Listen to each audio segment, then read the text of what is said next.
मैं सरताज आलम, खबर 7 से। हम लोग सुप्रीम कोर्ट में रेलवे बनाम बनभूलपुरा के मामले में आज सुनवाई थी। जी हाँ, सुनवाई थी क्योंकि रेलवे और राज्य सरकार ने अपने दस्तावेज जो कि जवाब थे वो दोनों ने जमा किए हैं। 110 पेज का जवाब जमा किया है राज्य सरकार ने और 395 पेज का जवाब किया है जमा रेलवे ने। लेकिन इस पूरे मामले में आज सुनवाई थी, तो जानते हैं आज सुनवाई में क्या हुआ। मेरे साथ सीनियर एडवोकेट तनवीर साहब हैं। तनवीर साहब, जानना चाहूंगा आज कोर्ट में क्या हुआ। सर, कोर्ट ने कॉन्स्टिट्यूशन बेंच के लिए ट्रांसफर कर दिया है। एक्चुअली गुलिया ऑलरेडी इससे पहले इसमें एडवोकेट थे यहाँ पर आपके उत्तराखंड में। अच्छा, ऑनरेबल जस्टिस धुलिया साहब। जी जी। तो वो ऑलरेडी वहाँ पे उसमें एडवोकेट थे उत्तराखंड में, इसी वजह से उन्होंने इसको कॉन्स्टिट्यूशन बेंच के लिए ट्रांसफर कर दिया है। ओके, मतलब आज लोगों को भी काउंटर फाइल करना था।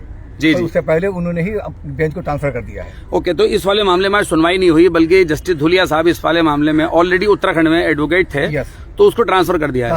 यस, कॉन्स्टिट्यूशन बेंच को ट्रांसफर कर दिया। 2 हफ्ते के बाद वहाँ पर लग जाएगा। अच्छा, 2 हफ्ते के बाद वहाँ पर लगेगा। तो इसमें क्या डेट वगैरह मिली है अभी? हाँ, 2 हफ्ते के बाद डेट लग जाएगी। अच्छा, 2 हफ्ते के बाद डेट लगेगी। तो इसी के बाद मेरे ख्याल से फिर यहाँ से काउंटर वगैरह फाइल होंगे, स्टार्ट होगी। हम लोग काउंटर फाइल करेंगे, उसके बाद इसका स्टार्ट होगा। अच्छा, उसी के बाद कुछ ना कुछ हो पाएगा इसके अंदर। तो इसमें बता रहे थे कि कुछ एडवोकेट्स को कॉपी मिली है, अभी कुछ एडवोकेट्स को कॉपी नहीं मिली है। हम लोग कॉपी नहीं मिली है, तो मैंने उसे कोर्ट में कहा भी हम लोग को कॉपी नहीं मिली है जी। तो कॉपी मिलेगी, उसके बाद हम लोग काउंटर फाइल करेंगे। अच्छा, कॉपी मिलने के बाद काउंटर फाइल करें। तो इसमें मेरे ख्याल से एक ही एडवोकेट को शायद कॉपी मिली है, बाकी को नहीं मिली है। बाकी लोगों को नहीं मिली है। तो कॉपी मिलने के बाद ही मेरे ख्याल से अगला हो पाएगा। बाकी सुनवाई में आज सिर्फ इतना ही हुआ कि धुलिया साहब ने इसको आज ट्रांसफर कर दिया कॉन्स्टिट्यूशनल बेंच में।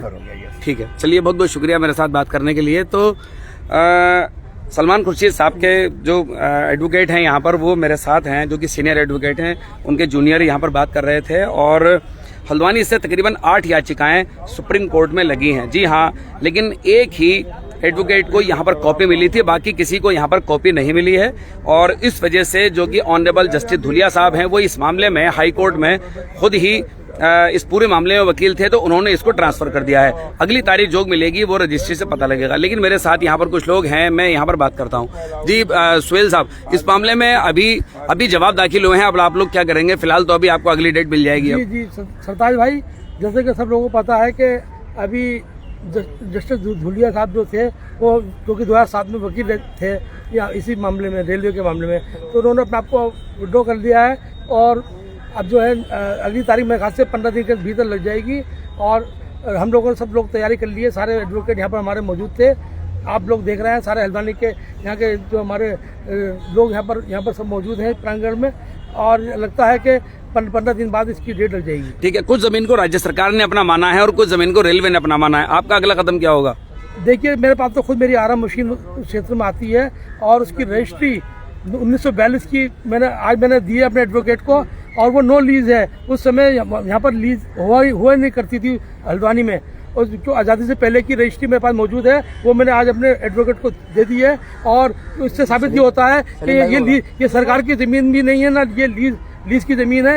ये हल्द्वानी जो है, हल्द्वानी खास, ये लीज का नहीं है। चलिए, तो आप देख रहे हैं यहाँ पर, मैं यहाँ पर जो हल्द्वानी से इस पूरे मामले में पैरवी करने के लिए आए हैं। जी हाँ, तकरीबन 50 से 70 लोग होंगे जो हल्द्वानी से आज पैरवी करने के लिए आए हैं। देखिए, यहाँ ये मीडिया ग्राउंड है, वो ज्यादातर इन्हीं लोगों से भरा हुआ है। मेरे साथ यहाँ पर पिटिशनर हैं शरावत खान। मैं शरावत खान से यहाँ पर बात करूंगा। शरावत खान, अब अगला कदम क्या होगा? जवाब तो दोनों ने दाखिल कर दिए हैं और अब तारीख भी 2 हफ्ते बाद की बता रहे हैं कि लगेगी। हाँ, अभी फाइनल नहीं हो पाई है जी।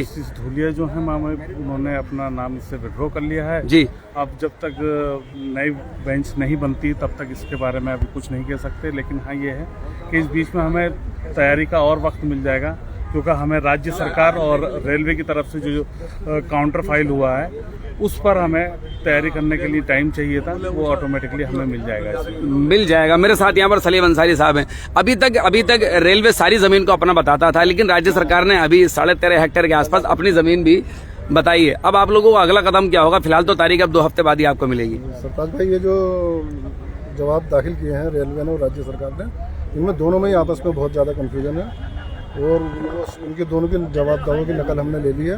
अब हम उसके हिसाब से अपनी तैयारी करेंगे। ठीक है, मेरे साथ यहाँ पर हल्द्वानी के विधायक सुमित हृदय यहाँ पर मामले में मौजूद हैं। जी हाँ, इस पूरे मामले में हाई कोर्ट में जब शुरू में मामला गया था, यानी कि जनवरी 2022 के आसपास, तो सबसे पहले इंटरव्यून के तौर पर इस पूरे मामले में जो याचिका लगी थी, हाई कोर्ट में जो जनहित याचिका लगी थी इंटरव्यू के तौर पर तकरीबन 11 लोग शामिल हुए थे। उन 11 लोगों की पैरवी के लिए हल्द्वानी के विधायक सुमित हृदयेश, क्योंकि कमजोरों का मामला था, उनके वोटर्स भी थे, हल्द्वानी के निवासी भी थे, डॉक्टर इंदिरा हृदयेश के दौर से पूरा मामला लगातार जारी था। और सन 2016 की बात करें तो सन 2016 में खुद राज्य सरकार सुप्रीम कोर्ट आई थी, लेकिन अभी चूंकि राज्य सरकार ने 13.5 हेक्टेयर जमीन का अपना दावा पेश किया है। लेकिन मेरे साथ यहाँ पर सुमित हृदयेश है। सुमित हृदयेश, अगला कदम आपका क्या होगा? तारीख तो आपको अभी नहीं, देखिए आज हम तो 2 दिन से पहले आई गए थे और सलमान खुर्शीद जी जो हमारे वकील साहब हैं, आपने उनका भी इंटरव्यू लिया, उनसे हमने कई जो सबमिशन जो रेलवे और राज्य सरकार ने करे प्रत्यावेदन दिए हैं उसमें कई विसंगतियां हैं, उसमें कई ऐसी चीजें हैं और जो नक्शे और जो खसरा नंबर वो बता रहे हैं कि रेलवे का है।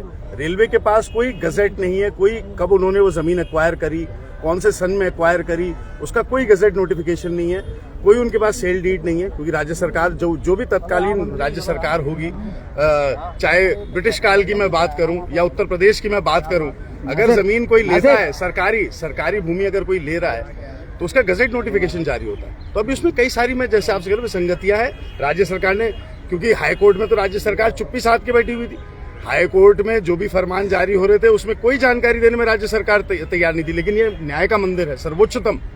अभी आज हमारे नेता राहुल गांधी जी भी संसद पहुंच गए, वो इसी न्याय के मंदिर से उन्हें न्याय मिला है। तो वहां पे जो हाई कोर्ट में जो अन्याय हुआ था और राज्य सरकार जो चुप्पी साध के रखी हुई थी कि नजूल भूमि अपनी जो उनकी भूमि है, जहाँ पे अस्पताल बने हैं, स्कूल बने हैं, कॉलेज बने हैं, जहाँ पे लोग निवास करते, सालों से टैक्स दे रहे हैं नगर निगम को, तो उनके लिए राज्य सरकार ने कोई पैरवी वहां नहीं करी। लेकिन यहाँ सुप्रीम कोर्ट है, सुप्रीम कोर्ट में जब सबमिशन मांगा गया, यहाँ पे सबमिशन जो राज्य सरकार ने दिया है और जो रेलवे ने दिया है उसमें आपस में उनकी क्लैश है, आपस में ही उनमें एक समान उनका सबमिशन नहीं है। रेलवे कह रहा है कि साहब सारी हमारी, और राज्य सरकार कह रही है नहीं, इतनी इनकी, इतनी हमारी है।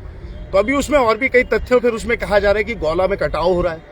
तो गौला का जो कटाव है वो रेलवे स्टेशन से 100 मीटर तक मात्र कटाव है, उसके बाद तो बीच में हाईवे आ जाता है। जैसे चोरगलिया रोड का आप बैरियर पास करते हैं, बीच में हाईवे आ जाता है। हाईवे के बाद और आगे आप जाएंगे तो उसके बगल में अतिरिक्त जमीन है।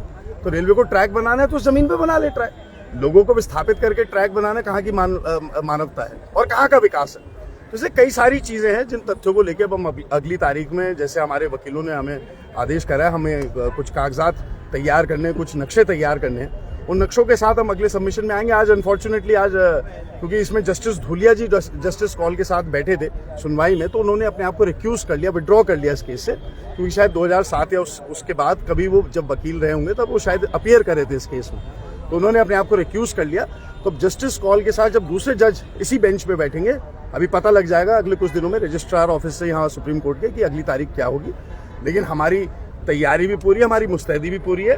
और देखिए, अन्याय हम नहीं होने देंगे। अन्याय, ये जो अन्याय राज्य सरकार करना चाहती है, साजिशन हाई कोर्ट तक पहुंचा के जो उन्होंने अन्याय करा और जो चुप्पी साधी हुई थी अपने नागरिकों की, जो कहते हैं सबका साथ सबका विकास, तो किसी का साथ नहीं, विकास के तो क्या हाल है, हल्द्वानी का आम व्यक्ति से पूछ लीजिए, चाहे किसी धर्म का हो, हल्द्वानी के विकास के हाल क्या है। और हल्द्वानी में कितने लोग जिस भी धर्म जाति के हों, उनसे पूछ लीजिए सरकार आपका कितना साथ दे रही है। और विशेषतः गरीबों के साथ जो ये अन्याय हो रहा था और जो हमें संरक्षण सुप्रीम कोर्ट ने दिया, हमारा विश्वास है कि आगे भी संरक्षण। मैं सुमित हृदयेश ले जाना चाहता हूं आपको। हाई कोर्ट में जब मामला चल रहा था तो एक भूमि प्लान के जरिए से रेलवे ने 30 की 30 हेक्टेयर पर अपना दावा किया था, लेकिन अभी राज्य और रेलवे ने अलग अलग दावे पेश किए हैं। राज्य सरकार कह रही है उस 30 हेक्टेयर में से लगभग 13 कुछ हेक्टेयर जमीन राज्य सरकार की है। तो अभी कंट्राडिक्शन जैसा दिखाई दे रहा है। जी, कॉन्ट्रडिक्शन तो है ही, वो तो इनकी मनमानी नहीं चल रही है, वरना राज्य सरकार तो इनका बस चलता तो सुप्रीम कोर्ट में भी गलत सूचना दे देती। लेकिन यहाँ भी जो उन्होंने सूचना दी है, मैं उसमें भी नहीं तो क्या हाई कोर्ट के अंदर गलत सूचना दे सकते हैं क्या, या किसी निचली अदालत? ये सवाल का ये बहुत बड़ा प्रश्न चिन्ह है पूरी कार्यप्रणाली पे, न्यायिक कार्यप्रणाली पे एक प्रश्न चिन्ह है कि राज्य सरकार चुप्पी साधी हुई थी। मेरा हाई कोर्ट से मैं आवेदन करना चाहता हूँ कि राज्य सरकार को अवश्य कटघरे में खड़ा करके उनसे सवाल पूछा जाए कि जो आप सुप्रीम कोर्ट में बोल के आए, आपने हमारे हाई कोर्ट में क्यों नहीं बोला। तो ये तो न्याय को बाईपास करने का एक रास्ता, एक जरिया बन गया। लेकिन सुमित हृदयेश, विकास के लिए तो कोई भी जमीन किसी को दी जा सकती है। यही राज्य सरकार का दावा है कि जो जमीन तकरीबन 13 कुछ हेक्टेयर जमीन है वो रेलवे को डेवलपमेंट के लिए देना चाहती है। तो आप लोगों को दिक्कत क्या है?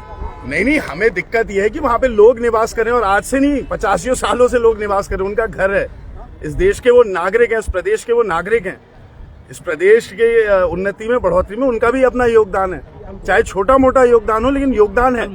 और सब लोग प्रेम भाव से, आत्मीयता से इतने वर्षों से रह रहे हैं, भारतीय जनता पार्टी की जब भी सरकारें आती हैं ये नफरत फैलाती हैं, लोगों को आपस में लड़ाती है, आपसी भाईचारे को खत्म करने का इनका प्रयास था। तो जो इनकी ये बहुत बड़ी सोची समझी साजिश थी क्योंकि ये सुप्रीम कोर्ट है, मैंने कहा सर्वोच्चम न्याय का मंदिर है, इस पे हमें अदालत में तो किसी पार्टी का सब नहीं चलता, वहाँ तो फैक्ट अधिकारी रखेंगे, राज्य सरकार रखेगी, एडवोकेट्स रखेंगे, तो गलत बात तो हम उम्मीद नहीं कर सकते कि कोई गलत बात नहीं कर सकते। देखिए मैं बताना भी चाहता हूँ अधिकारियों को कि राज्य सरकार चाहे कितना भी दबाव बनाए, हस्ताक्षर तो आपके होके जाने सुप्रीम कोर्ट में, और सुप्रीम कोर्ट में अगर आपने गलत सबमिशन कर दिया और तथ्यों के साथ जो डिफेंस है उसने वहां पे प्रस्तुत कर दिया कि आपने गलत तथ्य पेश करे तो आपकी नौकरी तो जाएगी, आपको सजा अलग होगी। तो यहाँ पे कोई अधिकारी ऐसी गड़बड़ नहीं करेगा, ऐसा हमारा मानना है। लेकिन उनसे गलतियां हुई हैं और वो गलतियां ये हैं कि जो वो बोल रहे हैं कि जितना हमारा है इतना रेलवे का है, उसमें कमियां हैं और इसको हम साबित करके रहे। अब सुमित हृदय कहा यह भी जा रहा है कि जो वहां पर बैठे हुए लोग हैं या हल्द्वानी के बहुत सारे लोग हैं जो रेलवे का डेवलपमेंट नहीं होने देना चाहते, इस तरह की बातें कही जा रही हैं। सब नहीं, देखिए वही मैं आपसे कहना चाह रहा हूँ, रेलवे को अगर ट्रैक बनाना है तो जो इंदिरा नगर का जहां इंदिरा नगर के बगल से जो ट्रैक जाता है उसके बगल में भूमि अतिरिक्त पड़ी तो है राज्य सरकार की, हाईवे के बगल में। अच्छा, राज्य सरकार की जमीन है, वहां पे तो पूरा जंक्शन बन जाएगा, बना दीजिए वहां पे जंक्शन। पूरा आपको विकास करना है, रेलवे को लाना है, पूरा वहां पे ट्रैक फैला के बनाइए, 4 ट्रैक बन जाएंगे वहां पे, क्योंकि जैसी आबादी खत्म होती है उसके बाद रेलवे ट्रैक है, रेलवे ट्रैक के बाद अतिरिक्त जमीन है जहाँ पे स्लॉटर हाउस और अन्य चीजें हैं, उसके बाद हाईवे आता है, उसके बाद जंगल आता है, उसके बाद गौला नदी आती है। इन्होंने तो ये भी कहा कि गौला नदी में कटाव हो रहा है।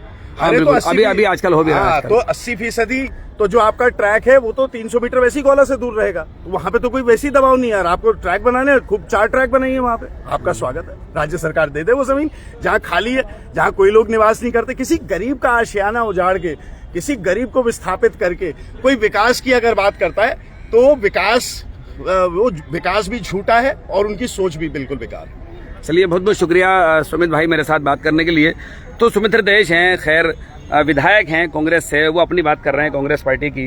ठीक है, सरकार सन 2016 तक कांग्रेस की उत्तराखंड के अंदर रही है, ये अलग मामला। लेकिन हम टेक्निकल बात करेंगे, तथ्यात्मक बात करेंगे मेरे साथ यहाँ पर। और मैं आपको इससे पहले आपको जानकारी दे दूँ, लगभग 7 से 8 याचिकाएं यहाँ पर लगी हैं, जिसमें से बहुत सारी याचिकाओं पर अभी भी मामले यहाँ पर लंबित हैं। जी हाँ, जवाब यहाँ पर सभी को दाखिल करने हैं, क्योंकि अब राज्य सरकार और रेलवे ने अपने जवाब दाखिल कर दिए हैं। मैं यहाँ पर बात करूँगा तस्लीम अंसारी से। जी हाँ, जमीयत उलेमा हिंद की याचिका भी यहाँ पर है, इंडिविजुअल भी बहुत सारी याचिकाएं हैं, सामाजिक संस्थाओं की ओर से भी यहाँ पर याचिकाएं लगी गई हैं। अब्दुल मलिक साहब भी यहाँ पर याचिका में खड़े हैं।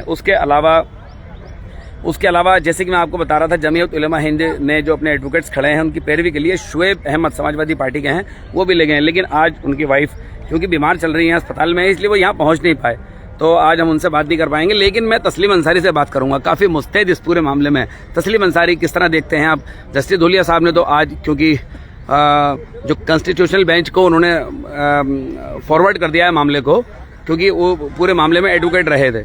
देखिए, इस बात की बिल्कुल भी उम्मीद नहीं क्या आपके वकीलों को, क्या आपके एडवोकेट्स को आज कॉपी मिल गई है? जी सर, कॉपी मिल गई है ना आज? तो आज एक तो ये है, ऑफिशियली कॉपी आज शायद रिसीव हो गई है, आज रिसीव नहीं हुई, ऑफिशियली रिसीव नहीं हुई थी। दी और जस्टिस धूलिया का इस केस से हटना, ये सब चीज़ें जो है शायद उम्मीद नहीं थी किसी भी लॉयर को कि कुछ इस तरह की परिस्थिति सामने आएगी। खैर, जो भी होगा बेहतर के लिए होगा, हम तो इसी उम्मीद से सुप्रीम कोर्ट आ रहे हैं। आज उन्होंने अपने आप को तटस्थ किया है। उसके बाद अभी जैसे विधायक जी ने बताया, रजिस्ट्री डिसाइड करेगी कि कौन जज होंगे, उसके बाद डिसाइड होगा कि डेट कब लगेगी।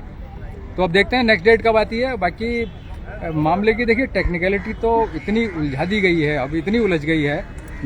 मैं बहुत लंबे टाइम से, सुलझेगी भी यहीं से, अदालत में खड़े हैं आप लोग, सुलझेगी भी यहीं से, न्याय होगा। एक बात लगातार बता रहा हूँ बहुत लंबे टाइम से जी, कि 2016 में रेलवे ने एक हलफनामे पर कहा था हाईकोर्ट में कि उनकी 29 एकड़ लैंड, हिलो मत आप, ऐसे रहो, 29 एकड़ लैंड पर एनक्रोचमेंट हुआ है जी, जिसमें से 10 एकड़ लैंड उनको वापस मिल गई है।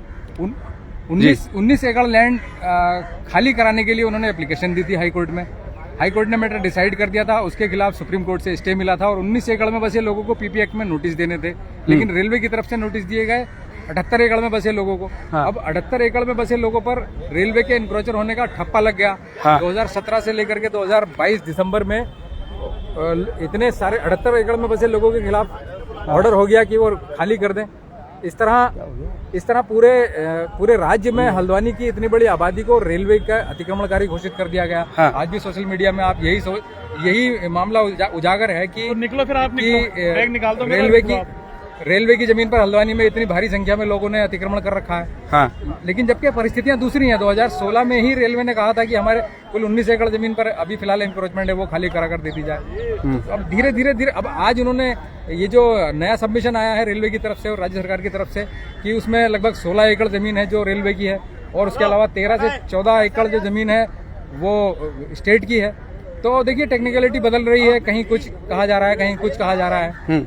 अच्छा, उसके अलावा उन्होंने कुछ लोगों को कंपनसेट करने या मुआवजा देकर भी यहाँ से हटाने की अब बात कही। अभी तक तो सारे के सारे रेलवे के एनक्रोचर बताए जा रहे थे, अब कुछ लोगों को मुआवजा देकर हटाने की बात नहीं। देखिए अदालतों का एक मिनट मैं कह रहा हूँ कि वहाँ पर जो गवर्नमेंट के इंफ्रास्ट्रक्चर है, वहाँ पर GIC है, GGIC है, प्राइमरी स्कूल है, ब्रिटिश टाइम का प्राइमरी स्कूल है, हॉस्पिटल है, इतनी बड़ी एरिया में सीवर बिछा हुआ है। जिन लोगों ने फ्री होल्ड करा रखी है उनको तो कंपनसेट करने की बात हो रही है। गवर्नमेंट का खुद का जो इतना बड़ा इंफ्रास्ट्रक्चर है उसका जिक्र दोनों के किसी भी जवाब में जो हलफनामे है दोनों में जिक्र नहीं है कि वहाँ पर जो सरकारी भवन इमारतें बनी हुई हैं, सरकारी पैसा लंबे टाइम से लगा हुआ है, वहाँ पर ट्यूबवेल है, ओवरहेड टैंक है, ब्रिटिश टाइम का प्राइमरी स्कूल है, उसके बारे में कहीं कोई बात नहीं हो रही है।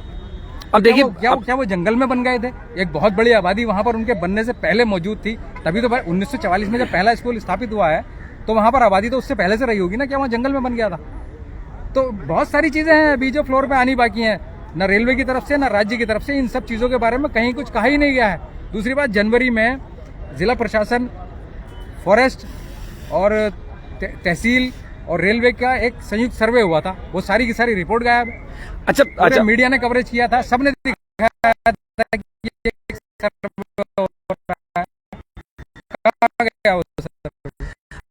कि सीमांकन जो हुआ था वो जवाब में नहीं है, राज्य सरकार नहीं उसको।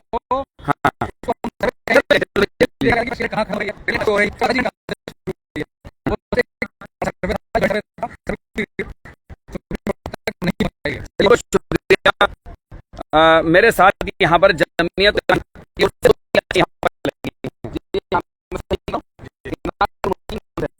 दो याचिका हल्द्वानी के मौलाना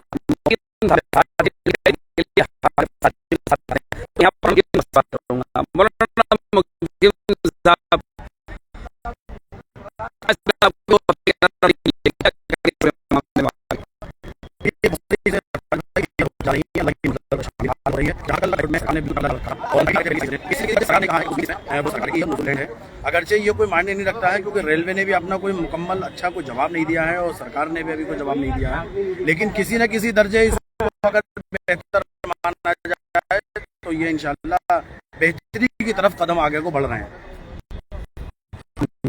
तो जवाब जारी कर दिए, अगला कदम भाई हम लोग तो पहले दिन कह रहे हैं इसलिए और सब उम्मीदें हैं कि यहाँ से हम लोगों के हक में बेहतर फैसला होगा और बहुत सारी चीजें अभी चीजें क्लियर हो जाएंगी। ठीक है, दो याचिकाएं आपकी ओर से एडवोकेट आपके कौन है? हमारे जानिब से जमीयत उलमा हिंद की जानिब से जो एडवोकेट हैं जो ऑन रिकॉर्ड हैं वो मंसूर अली साहब एडवोकेट और बालाजी वो हमारे सीनियर एडवोकेट हैं और पूरा पैनल जमीयत उलमा हिंद के जो वकीलों का है वो माशाल्लाह इसमें काम कर रहा है। हमारी उनसे बराबर बात होती रहती है। आज भी रात हम लोग जमीयत उलमा के दफ्तर में आज सुबह आकर हमने अपने मसूरी एडवोकेट से बातचीत भी करी है और आगे फिर हम कुछ और करने का भी इरादा इसमें रखते हैं, कुछ और PIL भी डालने का हमने इरादा किया है जमीयत उलमा। चलिए, बहुत बहुत शुक्रिया। आवाज़ थोड़ा सा कट रही है क्योंकि बहुत तेज़ यहाँ पर धूप है और मोबाइल और नेटवर्क के साथ छोड़ रहा है। आवाज़ थोड़ा सा यहाँ पर कट रही है, हम कोशिश करेंगे। आप लोग ज़रा बताइए अभी आवाज़ कैसी आ रही है, थोड़ा मुझे ऐसा लगता है आवाज़ क्लियर हुई होगी, आप कमेंट करके ज़रूर बताइए। कुछ लोगों से अभी और बात करनी है। मेरे साथ यहाँ पर अब्दुल मलिक साहब भी हैं। हमने जमीयत उलमा हिंद की ओर से भी याचिका लगी है, जी हाँ, सुमित हृदय से भी हमने आपको बात कराई है और तकरीबन 8 याचिकाएं। अभी आप बताइए क्या आवाज़ कट रही है? अभी भी अभी आवाज़ कट रही है, ज़रा मैं आवाज़ कट रही है क्या? देखिए आप लोग ज़रा, क्या अभी हमारी आवाज़ कट रही है? तो ये देखिए, मैं इस समय यहाँ पर सुप्रीम कोर्ट में हूँ और मेरे साथ अभी मेरे साथ अभी यहाँ पर हाजी इस्लामुद्दीन है। हाजी इस्लामुद्दीन, क्या करेंगे? आपके घर को भी रेलवे अपना बताता है, अब आप लोग क्या करेंगे? जवाब तो इन्होंने दिया है, राज्य और रेलवे दोनों ने। हाँ, अब ये हैं? जी जी, अपना वो पेटिशनर का वो दे दो, क्या दूंगा? पेटिशनर हो आप इसके। तो ये इस मामले में क्यों ले रहे हैं? ये इस मामले में पैरवी करता लोग हैं। जी हाँ, पैरवी करता लोग हैं। और नजूल की जमीन ये चीजें फाइनल हो चुकी हैं कि नगर निगम की जमीन नहीं है ना नगर, हाँ ये फाइनल हो चुकी है हमारे हिसाब से, हमारे वकील के हिसाब से। और जो हमने कागज निकाल दिए इसके अंदर हमने बहुत मेहनत करी है। इसके अंदर हमारे अलावा, मेरे अलावा किसी को पता नहीं है नगर निगम की जमीन है। और अब ये नगर निगम की जमीन है, तो अब सरकार भी हट गई, वो भी हट गई। अब जो हमारे मुकदमे चलेंगे नगर निगम से चलेंगे। अब यहाँ से सुप्रीम कोर्ट हम जीत रहे हैं। सुप्रीम कोर्ट में तो हमारी फाइल इतनी बुरी तरह फेंक दिया गई। तो और सबसे बड़ी बात ये है, जो रेलवे ने जो मुकदमा चलाया था हमारा पीपी एक्ट के हिसाब से चलाया था। पीपी एक्ट के हिसाब से जो मुकदमा होता, पीपी एक्ट के हिसाब से जब मुकदमा आदमी चलाता है तो जब अपनी जमीन होती थी, जब पीपी एक्ट में चलता, तो जब रेलवे की अपनी जमीन ही नहीं थी तो पीपी एक्ट में मुकदमा चलाया तो तुम्हारा तो वैसे सुप्रीम कोर्ट 1 मिनट में खारिज कर देगा। करेगा नहीं करेगा? जब पीपी एक्ट में तुमने मुकदमा चलाया था। और मेरी पीआईएल के अलावा किसी ने ये नहीं कहा था सरकारी जमीन नहीं है। सब ये कह रहे थे चल रेलवे की जमीन है, हमें माफ कर दो, हमें ये कर दो, वो कर दो। सिर्फ जितनी 13 पे वो लगी हुई है, 13 में मेरी पीआईएल पे सुनवाई होगी वहाँ पर, और उसके अलावा किसी पे भी सुनवाई नहीं होगी। और जो भी वकील करेंगे हमारी पीआईएल के ऊपर बहस करेंगे, सबसे बड़ी बात है। और आ जाइए, और रहा नजूल की बात, उत्तराखंड के अंदर नजूल मैनुअल में लिखा हुआ है। हल्द्वानी के अंदर, हल्द्वानी टावर ये तराई भावर के अंदर कोई नजूल नहीं है। उसके लिए भी हमने प्रूफ लगा दिए। ये 150 साल पुरानी किताब में हमने निकाल के ये सबूत लगा रहे हैं। हल्द्वानी दिगर नैनीताल के अंदर कोई सबूत नहीं है। और इसके लिए ये नजूल करके सारे वहाँ पूरे इलाके वालों को इन्होंने दहशत फैला रखी। किसी आदमी का मकान नहीं बनने देते वहाँ पर, न कुछ होता। जो लोग वो हमारे जो पट्टों पर चढ़े हुए थे रेलवे की जमीन के अलावा, जो रिहायशी मकान थे जो अंग्रेजों के पीरियड में जो वहाँ इलाका था, उसमें सबसे ज्यादा मुस्लिम लोग बस्ती रहती थी वहाँ पर। तो 1913 वाले नक्शे के अंदर सिर्फ मुस्लिम बस्ती थी और बाकी 5% और लोग रहते थे। तो उस वाले इलाकों के लिए भी इन्होंने नजूल भूमि घोषित कर दिया। तो उसके लिए भी अब हमें लड़ाई लड़नी है। उसके लिए भी कानूनी लड़ाई, कानूनी लड़ाई ले रही है। उसके लिए हमने 4-5 महीने जो कहता ना अल्लाह ताला जो काम करता है बेहतरी का करता, तो ये काम हमारे रेलवे के मुकदमे में इन गरीब लोगों के लिए, इधर नगर बस्ती के लिए जो करा गया, तो उसी के साथ में अल्लाह ताला ने इतना वो करा। जो ये बस्ती वाले लोग थे जो 1913 से उससे भी पहले से रहते थे, उसको भी नजूल बता दिया था इन्होंने। उसकी भी अब हमारी लड़ाई सुप्रीम कोर्ट में हो जाएगी और इसी में 3-5 हो जाएगा। क्या कहते हैं, ये नजूल भूमि नहीं है और नजूल के लिए तुम हल्द्वानी में लोगों को क्यों परेशान कर रहे हो? रेलवे के अलावा और लोगों को भी परेशान कर रहे हैं। रेलवे के जो नोटिस दिए उसके अलावा सब पे किसी के मकान का नक्शा नहीं पास होने दे रहे हैं। जिसके मकान बन रहा है उन्हें तोड़ के डाल दे रहे हैं। ये सौतेला व्यवहार कर रहे हैं, इतना सौतेला व्यवहार है कुछ पूछो मत। इसके लिए हमने 4 महीने हो गए, हम कभी नैनीताल, कभी अल्मोड़ा, कभी देहरादून, और जहाँ की पुरानी नजूल मैनुअल हमने निकलवा ली, तो हमें नजूल मैनुअल मिल गया पुराना, जिसमें लिखा हुआ। और नजूल का मतलब ये होता है, नजूल का मतलब राजा महाराजाओं की जमीन 1857 के अंदर जो छोड़ के चले गए, उस पे जो होता है। और हमारा राजा महाराजा थे ही नहीं, तो इसलिए हमारा नजूल नहीं है। वही नजूल मैनुअल में लिखा हुआ 1913 के मैनुअल में ये लिखा हुआ है। तो इसका मतलब ये है। और इन्होंने ये जितनी भी हमारी हल्द्वानी की टोटल मुस्लिम बस्ती 100% मुस्लिम बस्ती के नजूल में डाल दिया और एक आदमी का मकान नहीं बनने दे रहे हैं। और जो 150 साल पुराना, मेरा परिवार वहाँ 165 साल पुराना है और मेरे घर को भी इन्होंने नजूल में डाल रखा। और उसकी अब हमें लड़ाई लड़नी। और देखिए उसके चक्कर में ये इन सबको अल्लाह ने चाहा था ये सुप्रीम कोर्ट से हम माफ करा के ले जाएंगे। सुप्रीम कोर्ट से माफ करा के ले जाएंगे। चलिए, मेरे साथ यहाँ पर अब्दुल मलिक हैं। अब्दुल मलिक, यहाँ पर राज्य और रेलवे दोनों ने अपने जवाब दाखिल किए हैं, अगला कदम आपका क्या होगा? जी, सबसे पहले तो सरताज भाई मैं आप सबको सलाम करता हूँ। और सबसे पहले मैं अपने वकील जो है तनवीर वकील है उनको सलाम पेश करता हूँ।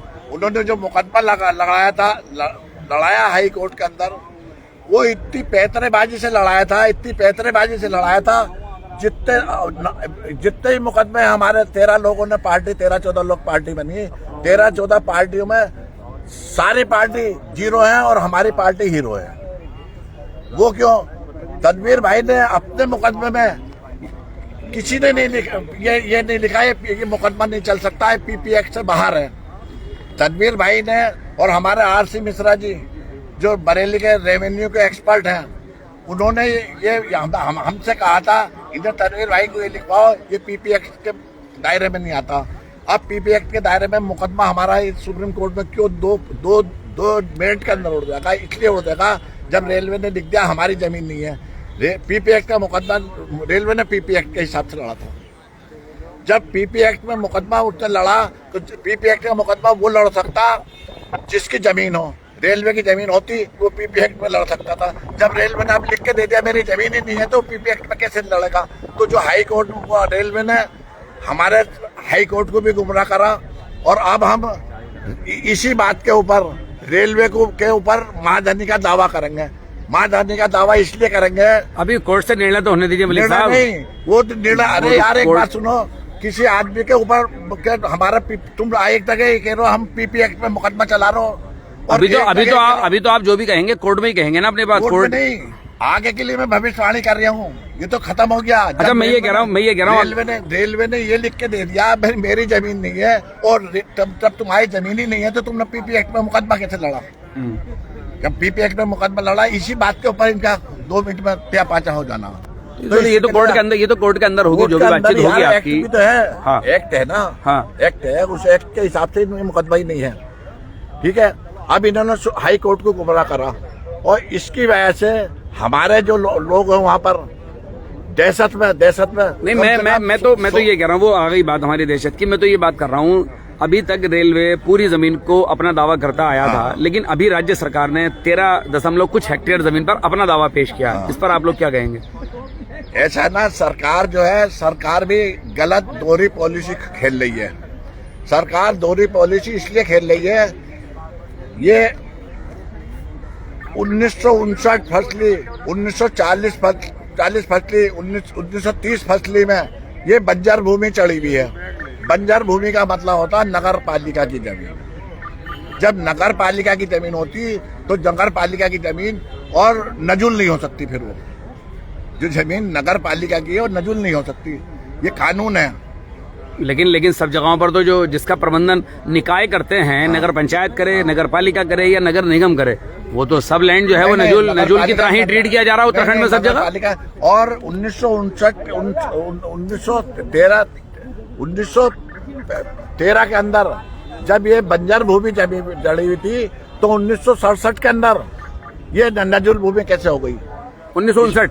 हाँ, 1959 में ये नजुल भूमि कैसे हो गई? ये एक सवाल लिया खड़ा हो जाता है। ये तो खैर कोर्ट के अंदर आप लोग करेंगे। कोर्ट के नहीं, अब हम डीएम साहब से पूछने जा रहे हैं। अभी आज हमने पीआईएल को डलवाई सूचना के अधिकार में, जब 1913 के अंदर ये बंजर भूमि और वो चढ़ी हुई थी तो आपने इसको किस आधार पर ये नजुल भूमि कर दिया? ये तो चलिए खैर अलग के मामले हैं, लेकिन मैं ये कह रहा हूँ अभी दोनों ने जवाब दाखिल किए हैं, आप लोग अपने जवाब दाखिल कर रहे हैं कि आपको कॉपी मिल गई है? हाँ, आपके एडवोकेट हमें कॉपी मिल गई, उसका जवाब भी हमने बनवा लिया। एडवोकेट प्रशांत भूषण है आपके वकील साहब? हाँ, हमारे प्रशांत भूषण जी है और उनको हम वो वाले डॉक्यूमेंट देने जा रहे हैं जो उनसे डॉक्यूमेंट से 1 मिनट के अंदर प्रशांत भूषण। अभी तक क्यों नहीं दिया आप लोगों ने? अभी तक इसलिए नहीं दिया, अभी इसके अंदर भी एक राज था। हम इस चीज के अंदर राज था, हम नहीं चाहते जो पॉइंट हमारे पास थे वो हम किसी और के को उजागर करते और 10 जगह पे वो जाता और हमारे ही वकील हमारी बात कहे हुए खाली, उसके अलावा और दूसरा आदमी लिखे हुए। और हमारे वकील के और कोई भी आदमी किसी ने भी ये चैलेंज नहीं करा है, ये पीपी एक्ट में नहीं आता मुकदमा। पीपी एक्ट के लिए हमारे अलावा बाकी 13 की 13 पार्टी ने किसी ने भी चलिए वो तो पीपी एक्ट में नहीं आता। चलिए वो तो अलग का एक इशू है, लेकिन अभी राज्य सरकार चाहती है कि जो जमीन राज्य सरकार की है वो भी रेलवे को दे दी जाए। तो आप लोग एग्री हैं या आप लोग इसका कोर्ट के अंदर? रेलवे का हम सम्मान करते हैं, रेलवे का हम चाहते हैं हमारी हल्द्वानी के अंदर उत्तराखंड के अंदर कुमाऊं मंडल के अंदर ज्यादा से ज्यादा रेलवे लाइन आवे और बड़े से बड़ा प्लेटफॉर्म बने। हाँ। उसके लिए एक हमने सर्वे कराया था। हाँ। जिस सर्वे का इन्होंने यहाँ अभी हाई कोर्ट में ये सुप्रीम कोर्ट में इन्होंने कोई वर्णन नहीं करा। हाँ। वो उसको छिपा गए। उसके अंदर इन्होंने साबित कर दिया था, उस सर्वे में साबित हो गया था, क्या कहते हैं, जो जहाँ रेलवे लाइन पड़ी हुई है उसके 500 फीट आगे तक, गोला की नदी तक 580 फीट आगे तक नगर निगम की जमीन पड़ी हुई है अभी, जो जिसमें कोई आबादी नहीं है जी, जिसमें कोई आबादी नहीं है। उसमें सरकार ज्यादा नगर पालिका से लेके और रेलवे को दे दे, उसके लिए हमें कोई भी आपत्ति नहीं है। हाँ। उसके लिए कोई आपत्ति नहीं। ये जो जिसमें आबादी है, जिसमें नगर पालिका की वाली जमीन में आबादी बसी हुई है और जिसके वो 1901 एक्ट के हिसाब से मालिक बन जाते हैं, तो वो मैं एक्ट अभी भूल लिया हूँ। चलिए खैर आप कोर्ट में खड़े हैं, आप कानूनी लड़ाई है जो भी होगा उसके हिसाब से वो मालिक बन जाते हैं। और अब ये जो वो रेलवे को वाली जमीन नगर निगम देगी, सरकार की भी नहीं देगी। नगर निगम से ट्रांसफर करवा सकते हैं आप। ठीक है। टोटल कितनी याचिकाएं लगी हैं सुप्रीम कोर्ट में? 13 है। चलिए, बहुत बहुत शुक्रिया मेरे साथ बात करने के लिए। तो ये हम लोग जो याचिकाकर्ता और प्रभावित लोग हैं, हम उनसे यहाँ पर बात कर रहे थे। आज ऑनरेबल जस्टिस धुलिया साहब की कोर्ट में और कौल साहब की कोर्ट में ये था, लेकिन क्योंकि धुलिया साहब हाई कोर्ट में इस पूरे मामले में एडवोकेट थे, इसके कारण उन्होंने इसको कॉन्स्टिट्यूशनल ब्रांच जो बेंच है उसके अंदर उसको ट्रांसफर कर दिया है। अब देखते हैं 2 हफ्ते के बाद इसमें क्या तारीख होगी, लेकिन फिलहाल अब ये लोग काफी मुस्तैद दिखाई दे रहे हैं, क्योंकि अब पटल पर चीजें आई हैं और हाई कोर्ट में जनहित याचिका पर इस पूरे मामले पर फैसला हुआ था। 2 हफ्ते के अंदर अंदर जो भी तारीख मिलेगी हम कोशिश करेंगे वो भी आप तक पहुंचाएं। आज हम लोगों ने सुप्रीम कोर्ट से लाइव आपको दिखाई है। तो साथियों, आपको हमारी ये खबर कैसी लगी बताना ना भूलें, और इसमें लाइक और शेयर आप लोग जरूर करें, कमेंट भी करें। लीगल भाषा में, असभ्य भाषा में आप कमेंट ना करें। भाईचारे को ध्यान रखें। साथियों, मैं चलता हूं, मैं आपका दोस्त